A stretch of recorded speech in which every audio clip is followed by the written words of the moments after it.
Bonsoir à tous et bienvenue dans le grand JT de l'éducation. Tout de suite, le sommaire.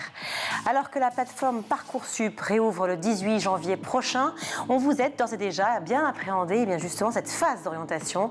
Le chef de projet Parcoursup, Jérôme Teillard, sera avec nous dans un instant. Apprendre une poésie ou un cours de maths en jouant, c'est le concept d'Edukawa qui propose des activités ludiques à faire en famille. Sa fondatrice sera avec nous en deuxième partie d'émission. Enfin, on retrouvera Malika Ménard et son invité dans Souvenir d'écolier. Cette semaine, c'est Aria Crescendo qui répond à ces questions. Mais tout de suite, place à l'actualité en bref avec Adrien Fontenot.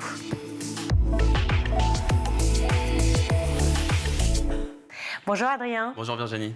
Alors on démarre ce journal avec cette nouvelle assez inquiétante concernant les élèves de CM2. Leur niveau en orthographe continue de baisser. Oui, une chute qui n'est pas nouvelle et qui se poursuit selon une étude du ministère de l'Éducation basée sur la même dictée proposée depuis 1987 à des élèves de CM2. Le nombre moyen d'erreurs a augmenté. Regardez ces chiffres. Entre 1987 et 2007, le nombre de fautes était passé de 10,7 à 14,7. 18 en 2015 et donc 19,4 dans cette dernière étude en 2021. Alors d'où viennent les fautes? Principalement l'orthographe grammaticale avec les règles d'accord entre sujet et verbe et parfois même dans le groupe nominal. Les erreurs lexicales sont moins fréquentes. Et puis dernier point de cette étude, notez que les filles apparaissent plus performantes avec 17,7 erreurs contre 21,1 pour les garçons. Des coupures de courant sont à craindre cet hiver, mais dans une école nantaise, c'est un autre incident qui a fait chuter le thermomètre. 10 petits degrés, c'était la température ressentie ce mardi dans une école élémentaire nantaise. Depuis jeudi dernier, l'établissement connaît une panne de chauffage. La ville a déjà fait intervenir ses services pour réparer la chaudière, mais le problème persiste et face à cette situation, chaque matin, l'école informe les familles via l'espace numérique de travail, mais toutes ne se connectent pas à Internet et découvrent la température en arrivant, selon une mère qui habille ses enfants avec 2 à 3 épaisseurs de vêtements. Christine Vallée, représentante des parents d'élèves, dénonce de son côté des conditions de travail qui ne sont bonnes ni pour les enfants ni pour les enseignants.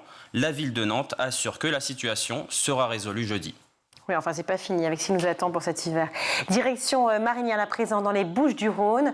Un maire veut expérimenter 2 mesures pour remettre la laïcité au centre de l'école. Insuffler chez nos jeunes un esprit républicain et patriotique. Ce sont les mots d'Éric Ledissès, maire d'hiver droite de Marignane, qui veut instaurer le port de l'uniforme à l'école primaire, mais aussi une cérémonie hebdomadaire avec levée de drapeau et marseillaise, des propositions envoyées directement au ministère de l'Éducation et qui font suite à une circulaire de Pape Ndiaye sur la hausse des signalements pour atteinte à la laïcité dans le milieu scolaire.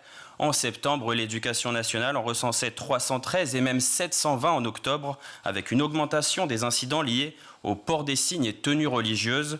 Selon le maire de Marignane, aujourd'hui, l'école n'est que le creuset du communautarisme et du fondamentalisme islamique. Comme chaque année depuis 3 ans, le ministère de l'Éducation nationale et de la jeunesse lance le prix de l'action éco-déléguée de l'année. Oui, un concours pour encourager et valoriser les actions des éco-délégués en faveur de l'environnement. La sélection est divisée en 3 catégories, école, collège et lycée, mais aussi 2 phases, d'abord par académie, puis au niveau national. Les éco-délégués de chaque classe doivent réaliser une vidéo d'1 minute 30 pour présenter leur projet de développement durable dans leur établissement. En juin prochain, un jury national départagera les lauréats académiques pour désigner les gagnants à l'échelle nationale. L'école, le collège et le lycée vainqueur se verront attribuer une dotation de 1 000 € pour poursuivre leur projet. Au Pakistan, enfin, des écoles vont devoir fermer provisoirement à cause de la pollution. Et si vous vous demandiez quelle est la ville la plus polluée du monde, voici la réponse. Lahore, 2e ville du Pakistan, frontalière de l'Inde, et qui va donc devoir fermer ses écoles 2 jours par semaine pour protéger la santé des élèves. Pour être très précis, le taux de particules fines PM2,5 les plus dangereuses existantes y est 36 fois supérieur au niveau recommandé par l'Organisation mondiale de la santé. Un tribunal de la ville a donc ordonné la fermeture des établissements scolaires les vendredis et samedis, une solution qui n'est pas viable selon le secrétaire général du syndicat des enseignants de la province. Rester à la maison ne va pas nécessairement plus protéger les élèves de la pollution qu'aller à l'école. Cela fait partie de notre quotidien. Nous devons apprendre à vivre avec et non pas nous isoler. Merci Adrien. C'est l'heure de notre question du jour. Alors, comment bien remplir ses vœux sur Parcoursup? C'est le casse-tête, justement. On pose la question au chef de projet de la plateforme, Jérôme Teillard. C'est tout de suite. Bonjour Jérôme Teillard. Bonjour. Je suis ravie de vous recevoir. Vous êtes le chef de projet de Parcoursup, un mot qui fait exploser dans les conversations en ville, aussi bien dans l'inquiétude que dans la nouveauté, dans l'interrogation, que dans les contre-vérités. On est là justement pour en parler. On vous avait déjà reçu l'année dernière. Vous revenez cette année car la nouvelle phase de formulation justement de vœux débute en janvier prochain. On prend donc un peu d'avance pour ceux qui nous regardent, puissent avoir justement, y voir plus clair et être guidés, avoir de meilleures positions sur le sujet. Première question, est-ce que tout est prêt? L'algorithme, puisque c'est un algorithme, nous sommes d'accord? Je vous vois, vous attendez la question. Est-ce que l'algorithme a été revu un peu pour qu'il y ait moins de ratés cette année? Et là, peut-être vous allez bondir, mais non, il n'y a pas eu de ratés. Il y en a eu quelques-uns quand même. En fait, je ne sais pas ce qu'on appelle un raté. Si un raté, c'est j'ambitionnais d'aller dans tel lycée, je ne l'ai pas eu, on peut l'appeler un raté. Est-ce que ce raté, il est lié finalement à une inadéquation entre le dossier d'un candidat et puis la réalité de ce qu'est cette formation? Ça, c'est possible. Mais ça, je vous dis, ça existait avant Parcoursup, ça existera après Parcoursup, et c'est indépendant de Parcoursup. Parce que ce qu'il faut redire pour que tout le monde comprenne bien, Parcoursup, c'est une plateforme. Il y a évidemment un algorithme de Parcoursup. Mais l'algorithme de Parcoursup, il ne fait pas le classement des dossiers, il ne fait pas l'examen de la candidature de Christelle, de Jean-Louis ou de Sébastien.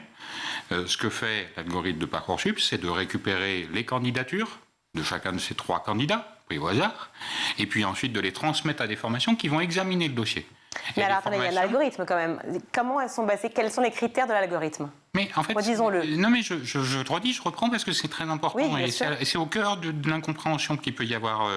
Et je le dis pour que tout le monde comprenne bien. Parcoursup récupère des candidatures et un dossier. Parcoursup transmet ce dossier à des formations. Et chaque formation examine les candidatures qu'elle a reçues. Et nous transmet à Parcoursup un classement. Et ensuite, Parcoursup transmet finalement aux candidats les réponses de cette formation. Mais Parcoursup n'intervient pas dans le classement. Parcoursup ne définit pas les critères de ce classement. Parcoursup n'a pas un algorithme qui va décider que Roselyne est classée avant Jean-Luc. Voilà. Donc c'est ça qu'il faut arriver à bien redire. Parcoursup est une plateforme dont l'objectif c'est d'assurer la visibilité de l'ensemble de l'offre de formation, d'assurer le recueil des candidatures dans un objectif de simplicité. Je pense pour tous ceux qui nous écoutent qui ne seraient pas lycéens, ils se rappellent, à chaque fois un établissement c'était un dossier. C'était chaque formation avait son propre calendrier. Et puis il fallait aller regarder toutes les informations. Alors je dirais même que pour les plus anciens d'entre nous, et je me mets dedans, on ne pouvait voir les formations que celles qu'on connaissait, que celles qui étaient à proximité de son lieu d'habitation, et on ne voyait pas le reste, et on ne connaissait pas le reste. Parcoursup, c'est quoi? Un seul site, un seul calendrier, un seul dossier. C'est une simplification majeure. Pour une pluralité, effectivement. Pour 21 000 formations. Je voulais dire, c'est sans précédent, cet accès, cette visibilité, et elle permet à chaque lycéen, quel que soit l'endroit où il habite, d'avoir accès à toutes les formations. Je voulais dire un exemple. Sciences Po Paris. On ne peut pas dire que c'était une formation méconnue du grand public. Avant Parcoursup, 7 000 candidats. Après Parcoursup, 15 000 candidats. C'est ça l'effet de Parcoursup, c'est de donner une visibilité et de permettre à des candidats qui ne connaissaient pas des formations de regarder ces formations-là, d'y postuler. Mais ensuite, Parcoursup, ce n'est pas son rôle, ça n'est pas sa mission, et il n'y a aucun algorithme de Parcoursup qui vient faire le classement à la place des formations. Donc, ce que vous posez légitimement comme question, c'est quels sont les critères? Les critères, ce sont les formations, ce sont des enseignants qui les définissent. Et pour une raison qui est simple et à laquelle vous entendrez, moi je n'ai aucune compétence, strictement aucune, pour vous dire si le dossier de tel ou tel correspond aux attentes qui sont exprimées par telle ou telle formation. Et quand on a 21 000 formations, vous imaginez bien que ce n'est pas un algorithme unique qui va décider pour le BTS horticulture, pour Sciences Po Paris, pour l'école d'ingénieurs ou encore la classe prépa littéraire. Ce sont des formations très différentes et pour chacune des formations, eh bien, ce sont des commissions d'examen des vœux constituées d'enseignants définies par le responsable et le chef d'établissement de ces formations-là qui va décider à la fois des critères. Et ce que va faire Parcoursup, c'est de mettre en évidence quels sont ces critères. Donc, sur la page, la fiche formation de Parcoursup, eh bien, vous pouvez voir quels sont les critères qui sont affichés par telle ou telle formation. Mais c'est important de comprendre parce que souvent l'ambiguïté, elle vient de là. On reproche finalement à Parcoursup une décision, sauf que Parcoursup n'est que le messager. Et il ne faut pas confondre le messager et le message. Le message, c'est la réponse que décide la formation. Vous êtes retenu, vous n'êtes pas retenu, vous êtes en liste d'attente. Voilà, ça c'est la situation et elle préexistait à Parcoursup. Et puis le rôle de facilitateur qu'amène Parcoursup, qui est de dire, moi je réceptionne la réponse que me donne la formation et je vous la transmets et je produit, parce que c'est ça l'algorithme de Parcoursup, c'est jouer les interactions. C'est que quand Ludivine décide d'accepter une formation, c'est de l'enregistrer, de lui garantir qu'elle aura une place. Quand Ludivine décide de renoncer à une proposition qu'elle a eue, c'est de récupérer la proposition et de transmettre aux candidats suivants sur la liste d'attente. Bien sûr, je l'entends. Alors, on va tout de suite parler des sujets qui fâchent, c'est-à-dire des critiques qui ont été faites, et après, bien sûr, de détailler ensemble, encore une fois, ce qui est Parcoursup et les améliorations qu'il y a eu effectivement au cours de cette année. Les critiques qui sont faites, par exemple, la première, ça a été donc Jean-Baptiste, effectivement, a un très bon dossier. Il décide de faire une voie, admettons Sciences Po Paris, puisqu'on en parle, d'aller vers donc les sciences politiques et de proposer, enfin de demander plutôt, les meilleures voies en ce sens, vers les sciences politiques, et plutôt basé sur sa région, puisqu'il faut aussi penser effectivement à l'endroit où il va habiter, à son cocon familial, et puis aussi financièrement, parce que ça coûte de l'argent de pouvoir se déplacer, pour pouvoir se loger et se nourrir pour un étudiant. La principale critique qui a été faite, c'est qu'aujourd'hui, quand on sort d'un grand lycée, qui est bien noté, qu'on a un IPS, un indice de position sociale qui est assez élevé, eh bien on n'a pas forcément, ou pas toujours, les premiers choix qu'on a indiqués. Et on se retrouve avec un 10e choix qui est retenu. Pourquoi ? Alors, d'abord, on fait ses vœux librement sur Parcoursup sans avoir à les classer. Donc il n'y a pas de 10e choix. En fait, on peut faire jusqu'à 10 vœux, mais le choix a été fait de laisser libre les candidats de formuler des vœux. Pourquoi on l'a fait ? On l'a fait parce qu'on s'apercevait que dans le système antérieur, le mécanisme de hiérarchisation, de devoir classer des vœux, conduisait à beaucoup d'autocensure. De candidats en disant je ne vais pas prendre le risque de classer haut tel établissement parce que si jamais je ne l'ai pas, je vais dégringoler dans la liste. Et donc ça conduisait à des processus d'autocensure chez beaucoup de lycéens. Et donc pour mettre fin à cette autocensure-là, on leur laisse la liberté de formuler des vœux. Et évidemment, ils peuvent choisir des lycées proches de chez eux, loin de chez eux, des établissements qui les intéressent d'un domaine de sciences, puis d'autres qui les intéressent complètement d'autres domaines d'activité. Ça, c'est leur liberté. La deuxième chose, je le redis, ça n'est pas Parcoursup qui fait ces choix, ce sont des formations. Et chaque vœu est indépendant. Et je le redis aussi parce que ça peut rassurer ceux qui nous écoutent, chaque formation n'a connaissance que des vœux que vous avez faits pour elle.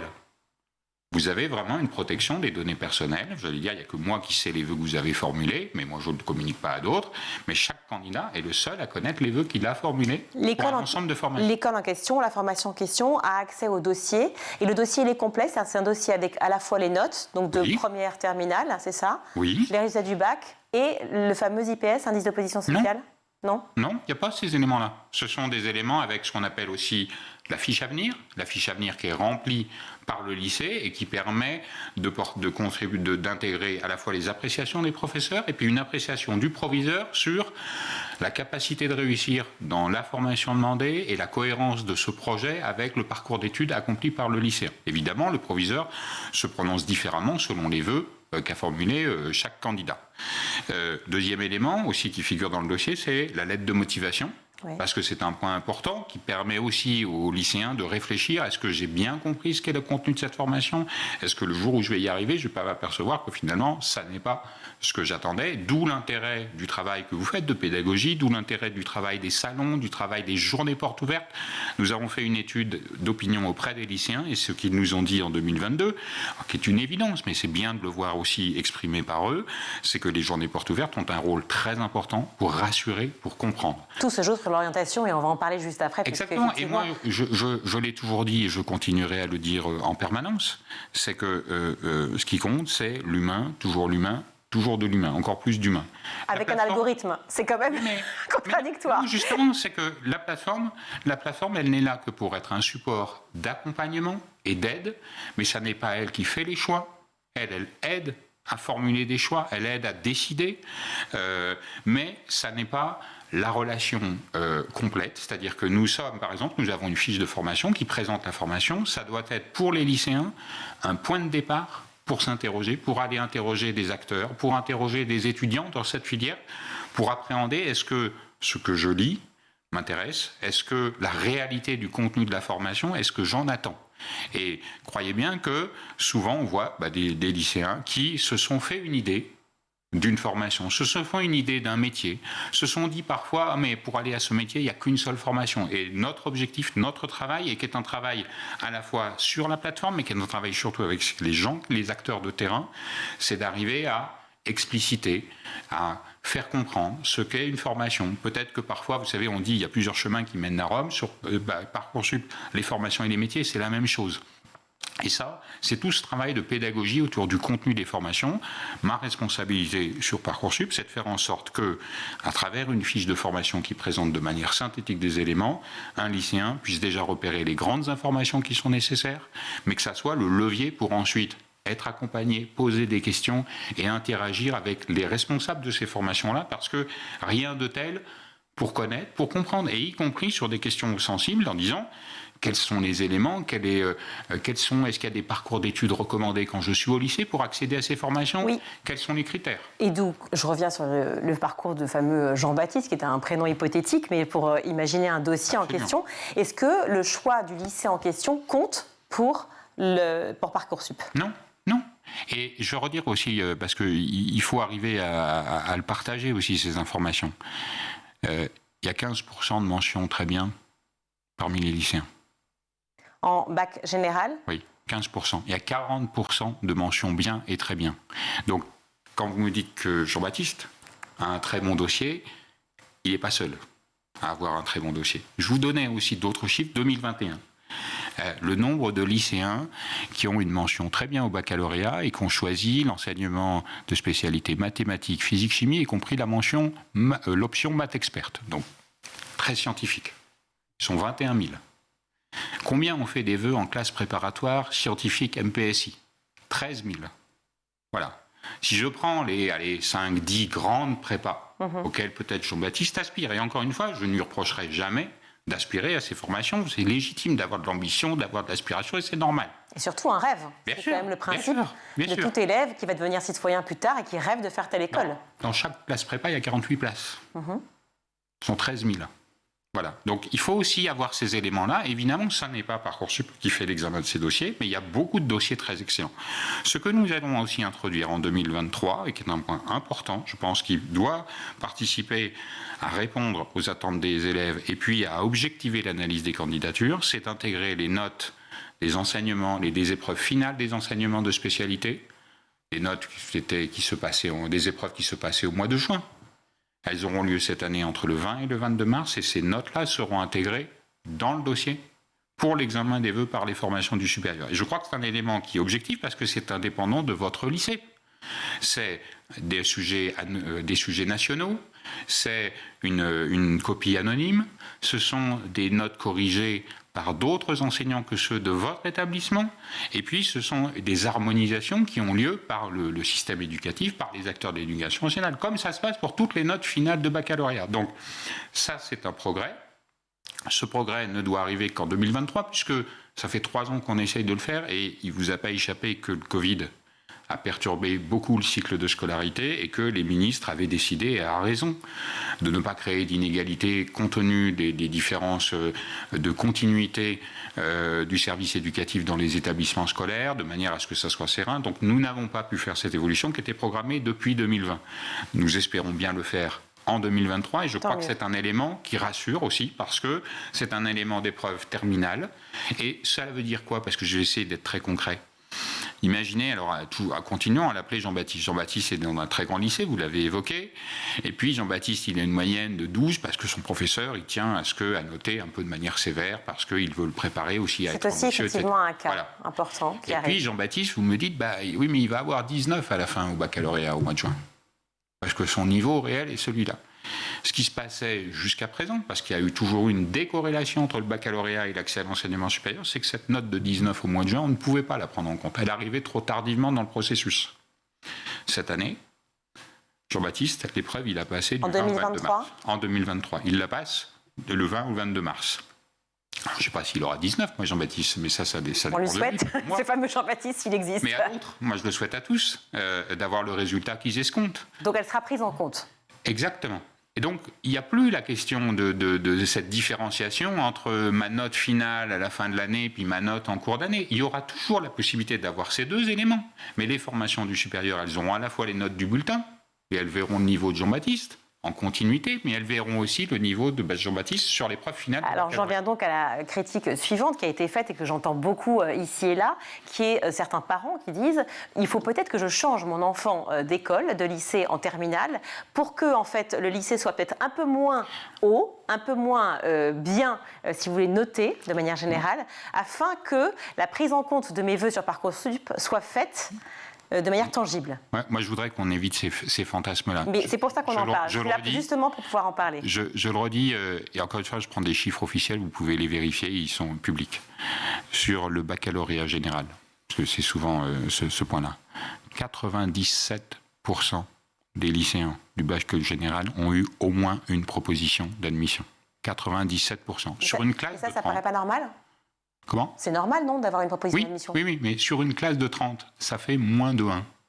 Le problème, c'est pas l'admission, la proposition d'admission, c'est le problème du vœu, des premiers vœux qu'on a établis. Alors, je rappelle juste que les vœux sont faits tous par les élèves, ils ne sont jamais forcés de faire tel ou tel vœu, c'est eux qui les choisissent. Non, mais quand on a 10, c'est compliqué. Et qui les motivent. Donc chacune des réponses, et la moyenne des vœux, là aussi, c'est plus de 5. Donc, vous voyez, sur 10 vœux, il y en a quand même, ça veut dire que chaque candidat a reçu 5 vœux quand je dis qu'il a eu au moins une proposition. On en est 97%. Mais vous, Jérôme Teilhard, vous auriez été capable, à l'âge de 17 ans, par exemple, de faire une formulation de 10 vœux ?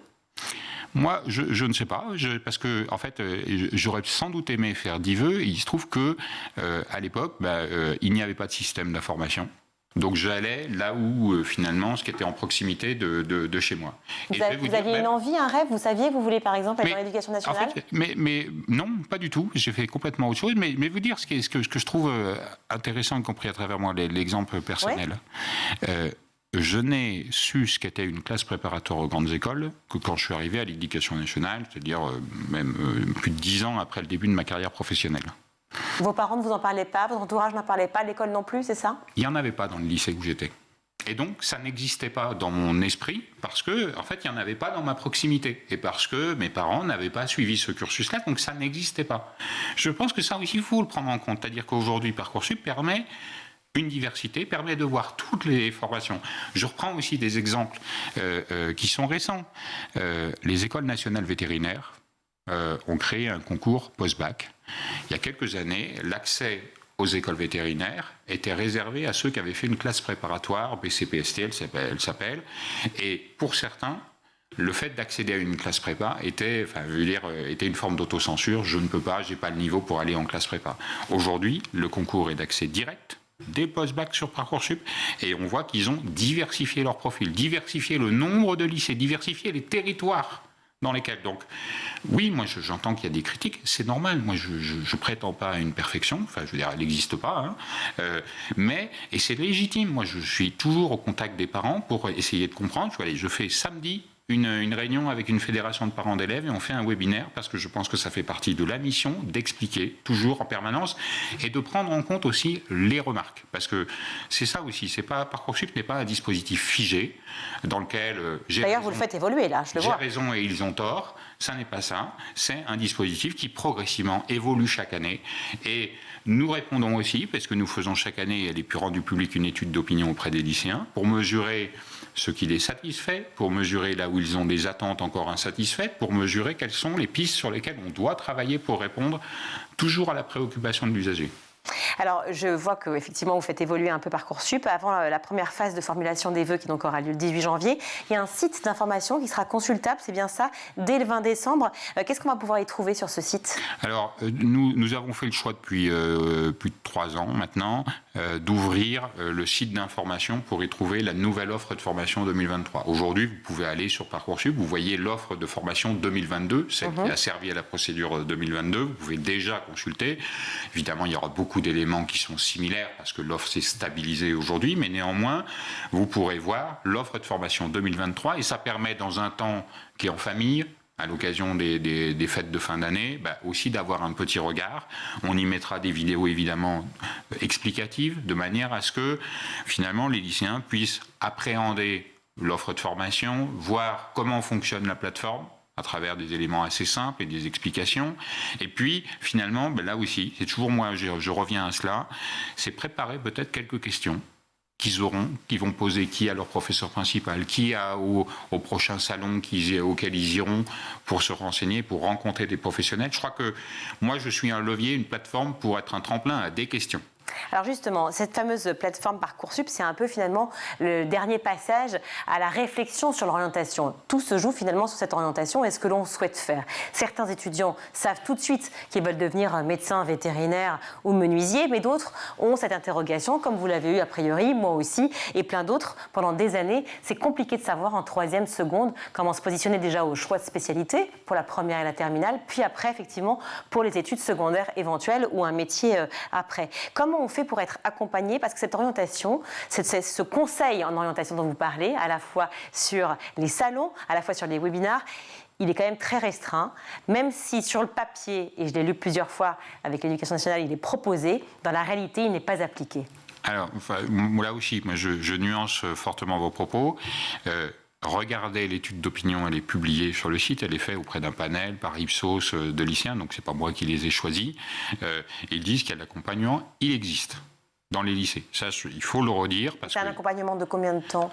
Mais, 3 rendez-vous alors, dans il y a l'année, 54 heures qui sont prévues dans l'année spécifique sur chaque année du lycée dédiée à l'orientation. Il faut le dire. Auparavant, ça n'existait pas. Et je crois que c'est aussi une évolution qu'il faut prendre en compte. C'est-à-dire que auparavant, l'orientation, finalement, on ne s'en préoccupait pas. Elle n'occupait pas une place dans le cœur du système, parce qu'on considérait, finalement, ceux pour qui ça tout allait bien, l'orientation, elle était faite soit par leurs parents, soit par eux-mêmes.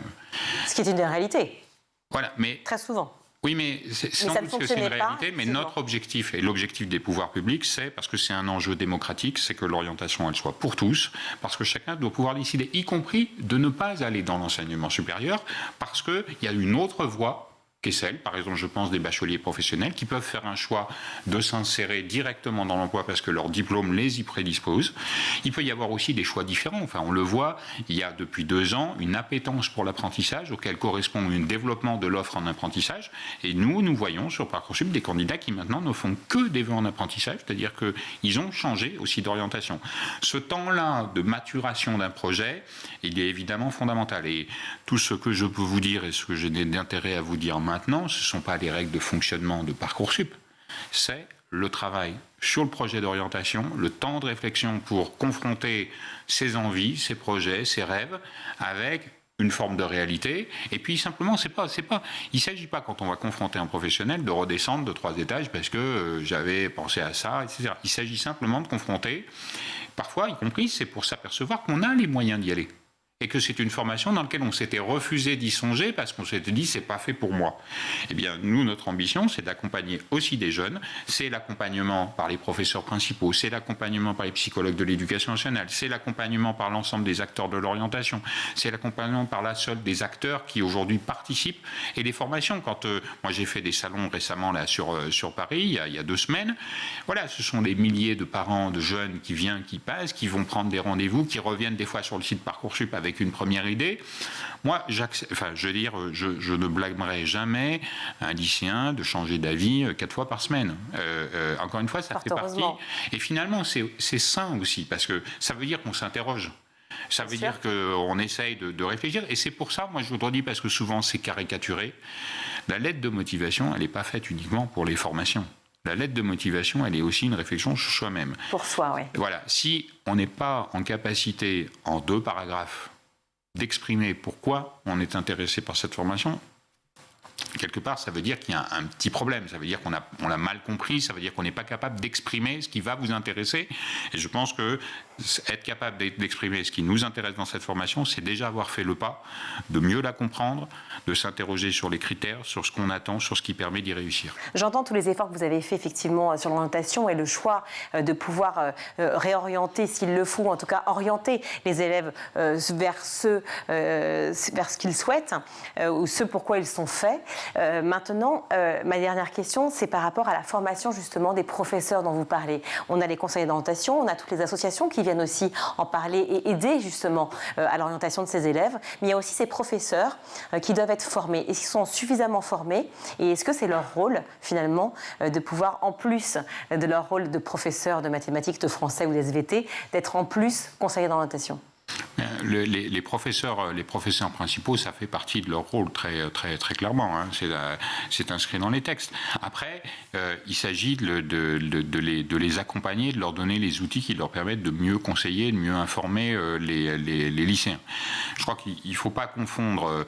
On ne leur demande pas d'avoir une compétence encyclopédique sur la totalité de l'offre de formation. Par contre, il y a des principes de l'aide au questionnement, l'aide à la formulation d'un projet auprès des élèves, des réponses pour trouver d'autres ressources, les aiguiller vers qui je peux interroger, qui je peux solliciter, les intéresser aussi. Et notre travail, vous avez raison de le dire, mon travail, il est autant dans Parcoursup un travail avec les familles, avec les lycéens, un travail avec les formations du supérieur aussi pour qu'elles s'attachent à mieux faire passer leur message auprès de ces familles et de ces lycéens, mais c'est un travail aussi auprès des enseignants pour leur donner des ressources, leur donner des outils pour comprendre et leur donner, moi je pense, parce qu'on travaille beaucoup avec les chefs d'établissement, leur donner aussi un moyen de construire un vrai projet d'orientation pour leur établissement.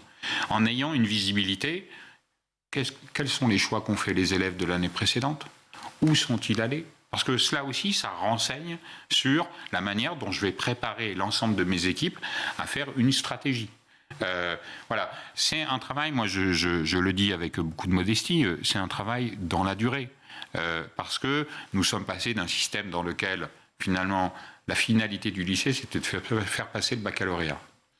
On change cette finalité avec la réforme du lycée, avec aussi une massification, une démocratisation de l'accès à l'enseignement supérieur pour que le lycée soit aussi un tremplin pour la réussite dans les études supérieures. C'est un changement sociologique, c'est un changement complet, évidemment. Alors le mot Parcoursup, il est celui qui désigne ce moment-là, il est celui, c'est un mot valise dans lequel on y retrouve de tout.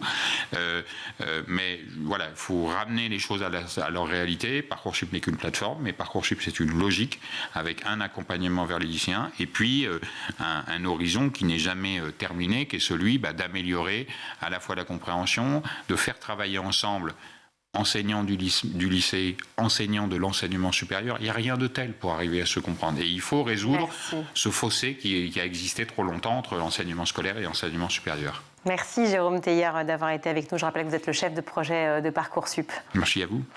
Merci, on marque une courte pause. On se retrouve dans le Grand JT d'éducation.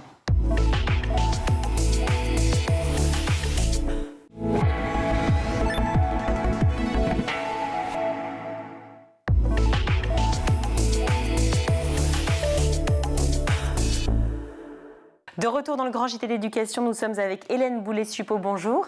Bonjour. Merci d'être avec nous. Vous êtes la fondatrice d'Edukawa. C'est un site internet qui permet de former les parents, mais aussi les grands-parents, et peut-être même les arrière-grands-parents, pourquoi pas, pour permettre d'augmenter les chances de réussite de leurs enfants et donc petits-enfants à l'école. L'idée vous est venue lors du premier confinement, c'est ça? Racontez-nous. Alors, c'est pas venu lors du premier confinement, c'est venu plus tard. Alors, fin 2020, c'est venu d'une discussion avec une jeune femme qui avait travaillé avec moi 15 ans avant et qui avait travaillé ensuite en tant que directrice d'EHPAD. Et en fait, j'ai réalisé que ce qui l'a passionnée, c'était le bien vieillir et travailler sur la dignité des seniors. Et moi, j'avais des choses qui me trottaient un peu dans la tête là-dessus. Et donc, c'est comme ça qu'on a commencé à travailler. On s'est dit, finalement, les seniors, comment est-ce qu'on travaille sur leur bien vieillir? Et là, en fait, quand on travaille sur le bien vieillir des seniors, on s'intéresse à la santé cognitive. Et pour maintenir en bonne santé cognitive, il y a plusieurs choses à faire. Il y a d'abord le lien social. Et le meilleur lien social, le premier lien social, c'est la famille. Et puis, il y a l'activité physique, c'est pas évident, mais c'est très très bon pour le cerveau aussi. Et il y a l'activité évidemment cognitive, donc tout ce qu'on fait en réfléchissant. Et puis, il y a l'utilité sociale. Comment est-ce que je suis utile à la société? Et en fait, ce qui nous a... nous, ce qu'on trouve absolument intéressant et passionnant dans le projet, c'est que les seniors, ils sont souvent vus comme un poids pour la société, alors qu'ils sont une ressource incroyable et qu'ils ont toujours participé à la transmission. Et c'est là-dessus qu'on a voulu travailler. Et en fait, on a commencé à travailler du kawa pour les grands-parents. Et donc, il y a une ergonomie et une simplicité qui sont faites pour les seniors, donc les personnes de plus de 60 ans. Oui, parce que c'est gagnant-gagnant, en fait. Alors, autant pour les seniors qui, effectivement, ont envie de toujours faire marcher leur cerveau et de transmettre et d'apprendre tout ce qu'ils ont, effectivement, appris au cours de leur vie. Et tout comme les élèves, les enfants, les étudiants, pour pouvoir justement s'améliorer et apprendre au quotidien. C'est absolument gagnant-gagnant. Et en fait, les parents sont venus après, parce que évidemment, quand on a fait des choses pour les grands-parents, les parents ont dit mais ça marche aussi pour nous. Oui, ça marche aussi pour les parents. Mais si vous voulez, l'idée c'est que l'ergonomie au départ, elle est prévue pour les grands-parents. Et alors pour les grands-parents, parce que je pense qu'il n'y a pas le même rapport aussi quand on étudie avec ses grands-parents. Moi, je me souviens que j'étudiais chaque mercredi avec ma grand-mère et que j'allais faire mes devoirs chez elle. Et c'était un plaisir fou d'aller faire mes devoirs chez elle. Non, mais ce qui est complètement assez rare quand on est en 6e, 4e, 5e. Vous avez vécu la même chose, Aurélien ? Oui, bien sûr. J'ai eu des grands-parents italiens en plus, du coup, immigrés. C'est vrai que faire les devoirs avec eux, ça pouvait être assez particulier, vu qu'ils ne comprenaient pas forcément le français ni les mathématiques. Vous avez eu des retours de grands-parents. C'était une volonté aussi pour eux d'aider leurs petits-enfants à travailler ? Oui, et en fait, c'est très intéressant ce que vous me dites, parce que, en fait, Edukawa, c'est justement fait pour les personnes qui n'ont pas fait d'études. Quand on a un Bac+5 ou on a fait plein d'études, on n'a pas besoin d'Edukawa. On a besoin d'Edukawa quand finalement, on se sent un peu perdu par rapport à ce qui est demandé à l'école. On a envie de bien faire, mais on ne sait pas comment s'y prendre. Donc, et puis, il y a un vrai sujet pour moi, pour nous chez Edukawa, de posture vis-à-vis de l'école. Est-ce que l'école, c'est pour nous ou c'est pas pour nous ? Et donc, nous, on donne des clés pour comprendre ce qui est attendu à l'école et pour comprendre que si, c'est pour tout le monde l'école. Et à partir du moment où on pense que l'école, c'est pour nous, que l'apprentissage, c'est pour nous, apprendre, c'est pour nous, eh bien, en fait, on a fait un pas dans l'engagement des enfants qui est formidable. Parce que, en fait, si c'est intéressant pour vos grands-parents, pour vos parents, c'est intéressant pour vous aussi en tant qu'enfant. Et ce premier pas de la motivation et de l'engagement, c'est ça qui va pousser l'enfant vers parce que c'est un effort, l'apprentissage. Pour pousser vers l'effort, il faut être motivé. Voilà. Et le fait qu'elle s'occupe de vous, en fait, même si elle ne connaissait pas le français, en fait, c'est un ressort très puissant de motivation. Alors, il y a deux facteurs assez puissants. Le premier, c'est effectivement la transmission. Quand on est grands-parents, grand-mère, grand-père, parents aussi, bien sûr, et arrière-grands-parents, bien entendu, mais on est témoin aussi d'une époque. Transmettre, par exemple, l'histoire, oui, elle est transmise tout à fait différemment. Lorsqu'on est, par exemple, on a vécu ou presque vécu la Seconde Guerre mondiale, j'imagine qu'on n'en parle pas de la même manière, on ne transmet pas de la même manière à ses petits-enfants. Absolument. Et en fait, toute cette histoire familiale, elle vient enrichir tout ce qui est vu et qui est plus scolaire. Et en fait, ça donne une couleur aux apprentissages qui n'est pas du tout la même. Et ça, vraiment, ça donne une dynamique d'échange qui est très positive pour les deux parties. Et c'est ça qui est intéressant. Et autre dynamique que je trouve passionnante effectivement chez Edukawa, c'est l'apprentissage par le jeu. Or, moi j'apprenais les maths en faisant des recettes de cuisine. Tu vas mettre 250 grammes de sucre, 125 grammes de farine, etc. Et c'était ça quand j'étais assez petite, j'étais même pas encore au collège. Finalement, est-ce que c'est aussi cette façon-là que vous proposez, ce moyen d'apprentissage que vous proposez chez Edukawa par le biais des grands-parents? Absolument, parce que en fait, ce qu'on explique, on essaie de faire passer au sein de la famille ce qu'on appelle les bons gestes. Les bons gestes pour transmettre des choses. Et les bons gestes, eh bien, c'est les recettes de cuisine, c'est le bricolage, c'est le jardinage. Le jardinage, ça nécessite d'anticiper, de prévoir beaucoup de choses. Donc, c'est très intéressant aussi pour construire les raisonnements. Donc, la cuisine, parce que la règle de 3, il n'y a rien de mieux que de faire un gâteau pour 8 et non pas pour 6, comme dans la recette, pour bien comprendre ce que ça peut être. Et puis, par exemple, le tableau de numération. Alors, vous avez plein de gens qui vous disent le tableau de numération, mais je ne sais pas ce que c'est. Donc, le tableau de numération, en fait, la plupart des personnes pensent que ce n'est pas pour eux, alors qu'ils savent le faire. Il s'agit de placer les centaines, les dizaines, les unités. Nous, on propose de les travailler avec des pâtes dans la cuisine. Donc, des pâtes, des verres, des saladiers. Et en fait, on arrive à faire plein de choses dans une cuisine, effectivement. C'est un lieu privilégié de transmission. Et l'objectif, c'est de faire passer tout ça. Et puis, il y a la poésie. Alors la poésie, ça peut toujours être compliqué. C'est toujours enseigné d'ailleurs au collège, dans le collège public comme privé. Et la poésie, pour autant, eh bien, moi je me souviens de petits carnets, effectivement, de mes grands-parents, mais de mon père aussi, qui a laissé beaucoup de poésie écrite. C'était quelque chose qui était très institué à l'époque. Est-ce que vous avez aussi appris, parce qu'on n'a pas le même âge, Adrien et moi, est-ce que vous avez appris les poésies à l'école? Bien sûr, bien sûr. Et puis il y avait toujours, chaque lundi, généralement, le récit du poème au tableau. C'était quelque chose qui pourrait paraître assez effrayant de base. Donc c'est vrai que peut-être avec Educavoix, c'est une nouvelle manière d'apprendre. Réciter autrement par les grands-parents, c'est différent? Alors, en fait, avec les grands-parents, l'intérêt, c'est qu'on a moins de pression qu'avec les parents. Les grands-parents sont plus cool. Et ça aussi, ça aide. Et puis, nous, en fait, ce qu'on propose avec Educavoix, dans notre méthode, c'est que les grands-parents s'efforcent d'apprendre en même temps. Et donc, il y a un échange. Et en fait, quand un enfant fait réciter à sa grand-mère ou à son grand-père, il apprend énormément. En fait, il ancre ses connaissances. Oui.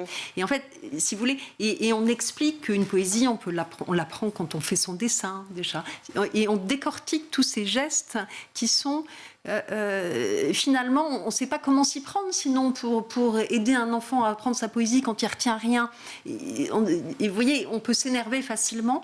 On essaie de dire, maintenant, il y a des bons gestes, apprenez vous-même et faites réciter, vous allez voir, ça va l'aider à mémoriser.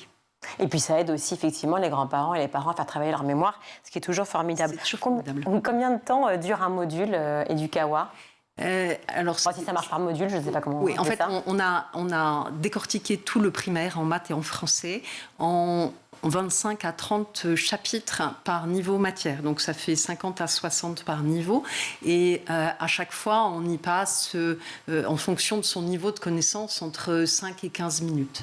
5 et 15 minutes par jour suffisent pour avoir un niveau... C'est même... Enfin, bien sûr, c'est pas nécessaire de faire plus. Enfin, l'objectif, nous, c'est plus de voir des gestes en famille. Et, enfin, par exemple, les gestes en famille. Le premier geste en famille, c'est la lecture d'histoire. Et la lecture d'histoire aux petits-enfants. Et on sort aujourd'hui, donc je suis ravie de vous l'annoncer, une lecture d'histoire à distance pour les grands-parents qui sont loin de leurs petits-enfants. Parce que ceux qui sont loin, ils nous disaient « Ouais, mais moi, je ne les ai pas, les petits-enfants. Donc, qu'est-ce que je peux faire pour eux ?» Eh bien, leur lire des histoires à distance quand ils sont petits, c'est les aider à s'approcher de la lecture, c'est les aider à construire leur vocabulaire. Quand on construit leur vocabulaire par la lecture, on construit leur compréhension des autres apprentissages. Et puis, on leur met un pied positif dans la lecture. Et ça, c'est formidable aussi. Et là aussi, on échange sur l'histoire. Parce que quand on lit une histoire, les histoires pour enfants, il y a plein d'émotions. Il y a des monstres, ils ont peur, ils perdent des choses, ils les retrouvent, etc. Et on partage sur ces émotions. Et quand on partage sur ces émotions, eh ben c'est aussi une façon de grandir en tant qu'enfant. Et finalement, pour revenir au lancement d'Educavoix, vous disiez que vous l'aviez lancé, enfin, vous aviez pensé l'idée avant le confinement, oui. Ces histoires lues à distance.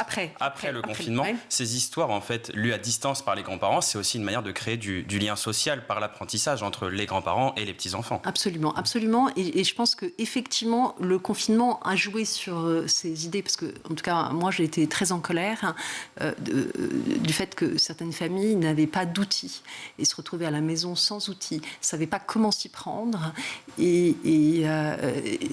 Probablement, c'est venu de ça. Voilà. Merci beaucoup d'avoir été avec nous pour en parler, Hélène Boulet-Suppot. Juste, je voudrais une petite précision sur ce que ça coûte par mois, parce que c'est quand même intéressant pour tous ceux qui nous regardent et qui ont envie de s'abonner. Je ne sais pas comment dire ça. On s'abonne, et c'est 4,99 € par mois. Donc c'est un prix qui est très accessible, de façon à ce qu'un maximum de familles puissent s'abonner. Et ça couvre tout l'ensemble du programme primaire. Oui, ça couvre tout, parce que si vous voulez, quand vous êtes en CM2, éventuellement, vous avez des lacunes sur quelque chose qui a été appris en CE2. Donc l'intérêt, c'est d'aller le rechercher et pouvoir puiser dans ses ressources, même si c'est pas vu dans la classe. Enfin, moi, quand j'ai élevé 4 enfants, très souvent, il y avait un truc, ils avaient une lacune, mais j'avais plus le bouquin de l'année d'avant. Donc, il faut aller chercher les éléments dans ces cas-là. Bien sûr. Donc, ça permet de piocher dans tout ce contenu. Merci beaucoup. Educavoix, voilà, allez-y, courez-y même. Petits et grands, grands-parents et grands-parents, parents-enfants. Merci Hélène Boulet-Suppot d'avoir été avec nous. Tout de suite, c'est l'heure de retrouver Malika Ménard dans Souvenirs des colis. Cette semaine, son invité est Aria Crescendo. du coup, tu es multicasquette, mais si tu reviens à l'enfance, le métier qui te faisait rêver, c'est donc être sur scène. Ouais, depuis l'âge de 5 ans. Mais pas précisément en danse ou en chant. J'aimais chanter, donc peut-être je dirais les comédies musicales même, parce que j'aimais chanter, danser. Ouais. Et c'est moi qui organisais tous les spectacles dans les écoles. Donc je faisais, tu vois, les spectacles de fin d'année, c'est moi qui organisais, je choisissais, je faisais les castings. Et toi, t'étais un peu leaduse aussi, hein? Un truc de fou, je faisais les castings. Donc, la commandante. Ah mais grave, de fou. Et je faisais ça, et même au parc avec les enfants quand j'étais jeune, ma mère, ça c'est une blague, mais c'est hyper rigolo. Donc je organisais avec les enfants du parc qui va faire quand, on faisait des spectacles pour les parents, et je ramassais l'argent. Donc tu vois, j'étais business, hein. Je leur faisais payer 5 € ou 5 francs à l'époque, je sais plus. Et du coup, voilà, je faisais business et en même temps, j'organisais les spectacles. Le Crazy Horse, ça dure combien de temps? Écoute, j'en fais 8 ans au Crazy. Après, t'es partie à combien de temps en tournée? aux US. En fait, avec le Crazy Horse, on a fait pas mal de tournées, hein, parce qu'on a fait toute l'Amérique du Sud, le Tokyo. Enfin, il y a eu le Crazy, tu sais, j'ai travaillé à Las Vegas, donc il y a eu pas mal d'aventures. Mais comment ça se passe au démarrage? C'est à Paris? C'est à Paris. On t'engage à Paris, et puis après, il y avait une équipe qui était tournante, donc en fait, on switchait. De temps en temps, tu partais à LA, à Vegas, de temps en temps, tu partais en Amérique du Sud. Enfin, il y avait des tournées, donc c'était super intéressant pour quelqu'un de si jeune, tu vois, j'avais 17 ans, donc voyager le monde entier, ça a été vraiment une super expérience. Et c'est à Las Vegas que tu découvres le yoga? C'est à Las Vegas que je découvre le yoga, en tournée avec le Crazy Horse. Et révélation. Donc voilà, je l'ai découvert parce que j'étais en dépression. À Vegas, il n'y a rien à faire. En plus, je n'avais pas encore 21 ans. Donc si tu ne peux pas sortir, tu ne peux pas boire, tu ne peux rien faire. Et toutes mes copines sortaient après le spectacle. Moi, je rentrais chez moi à manger du Nutella. Tu n'avais pas envie de sortir?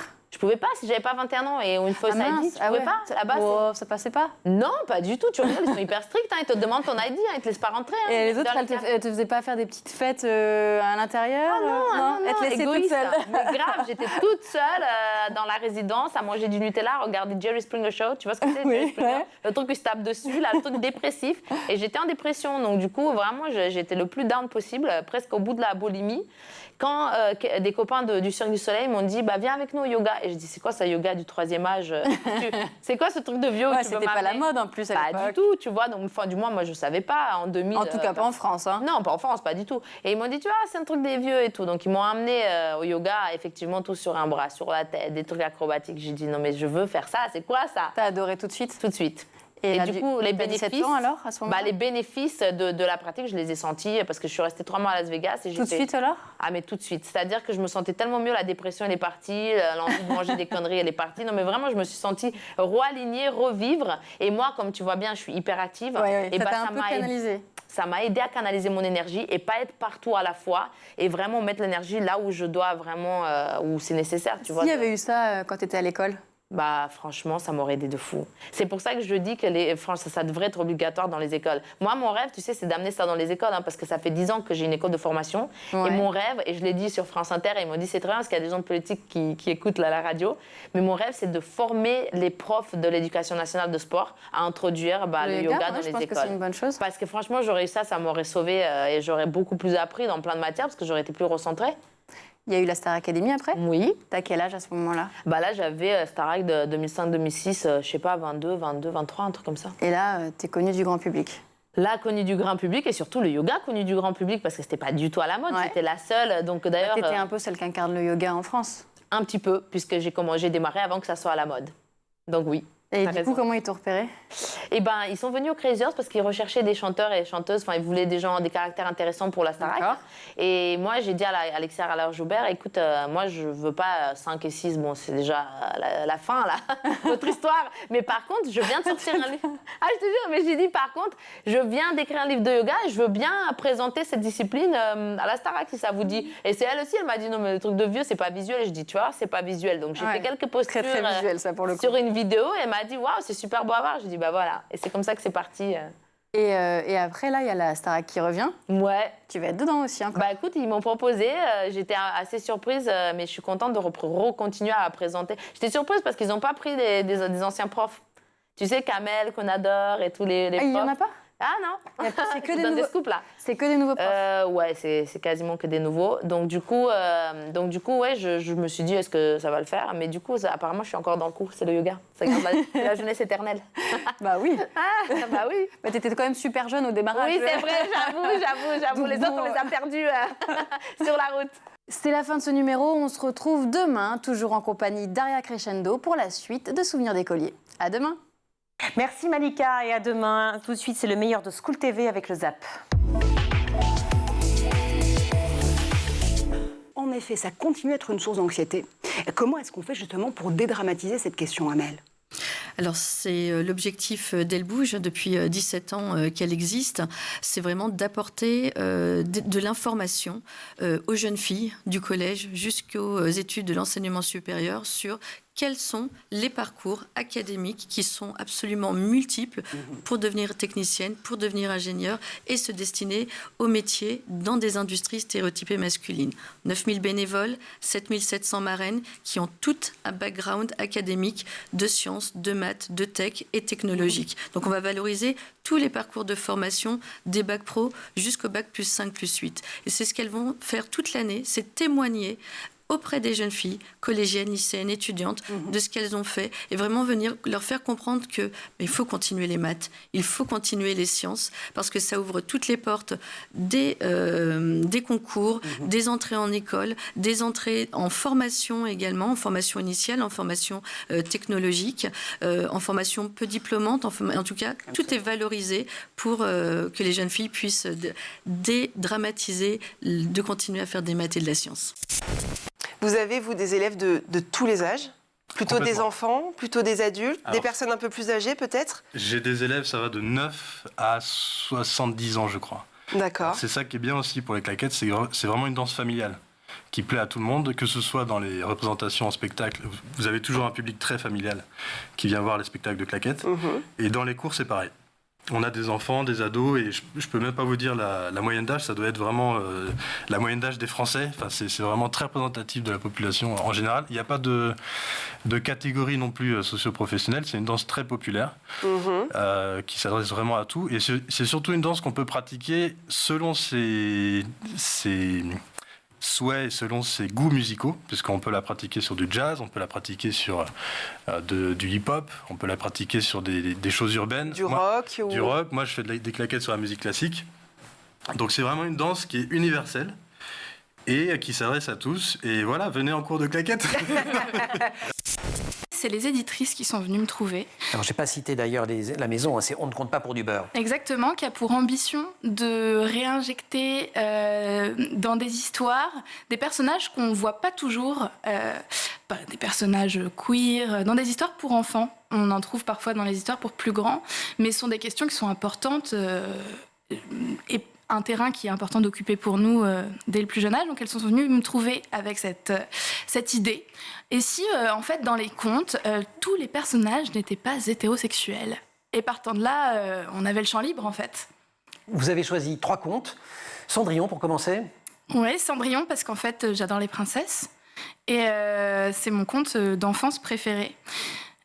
Cendrillon qui devient Cendre ici, S-A-N-D-R-E.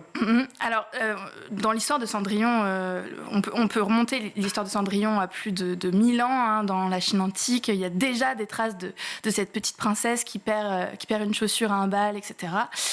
Moi, je m'inscris dans la réécriture perpétuelle de ces contes. Et donc, c'est pas une réécriture, c'est une version de Cendrillon. Et Cendrillon, voilà, dans le conte qu'on connaît, elle cherche dans la cendre des petits pois. Et donc, moi, je trouvais ça amusant de garder cette homophonie. Mais Cendre, c'est un prénom grec qui veut dire garçon.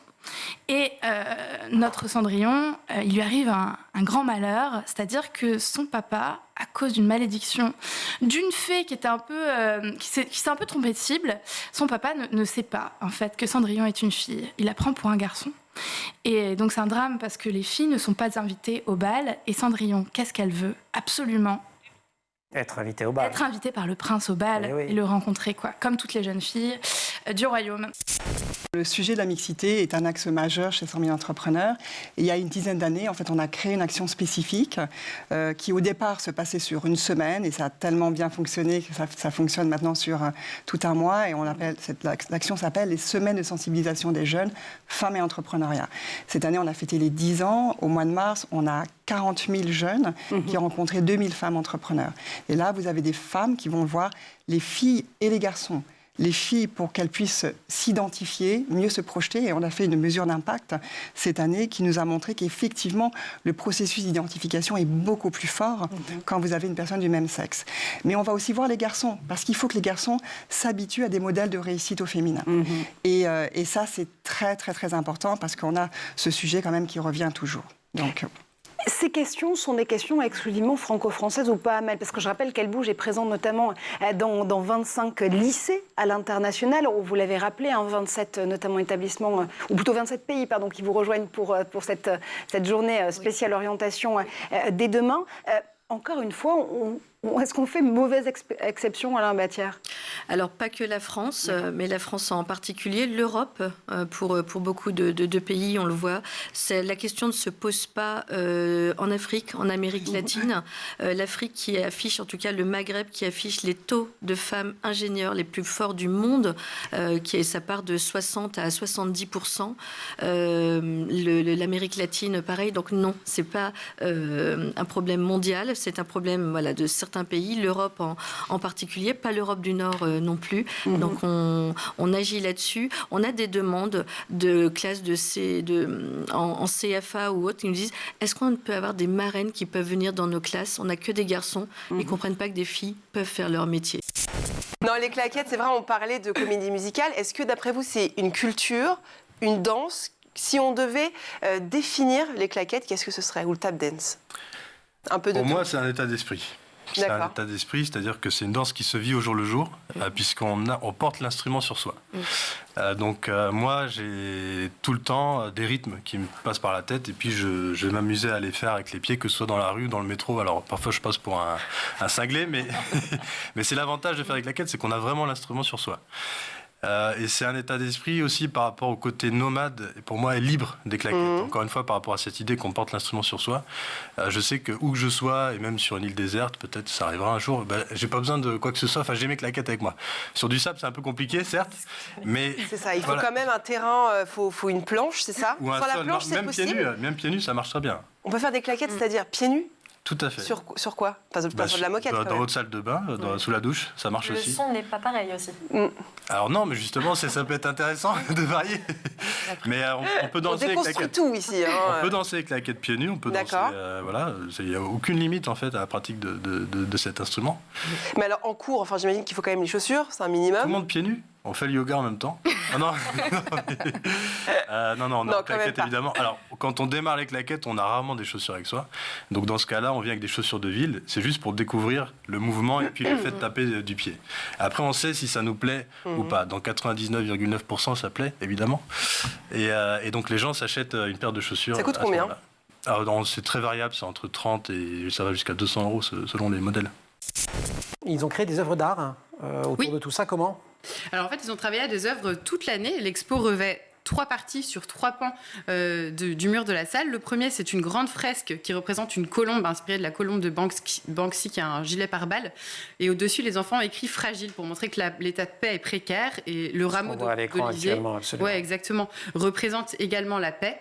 Et c'est ce qu'expliquent les élèves, en fait, aux visiteurs qui viennent. Parce que c'est les élèves qui présentent l'expo? Oui, c'est vraiment des guides conférenciers. L'institutrice les laisse complètement faire. Ils racontent leur démarche, ils expliquent la symbolique de leurs œuvres et le message qu'ils souhaitent transmettre à travers cette exposition. Donc il y a des visiteurs? Oui, les autres enfants de l'école, évidemment, les familles, mais aussi d'anciens déportés qui étaient allés témoigner dans les classes, ou encore des historiens et des spécialistes de la laïcité. Ça fait plein de monde. Et alors, sur les 2 autres murs, qu'est-ce qu'il y avait? Sur le deuxième mur, il y avait les noms de, par exemple, Mandela, Malala, donc des acteurs de la paix ou de l'histoire.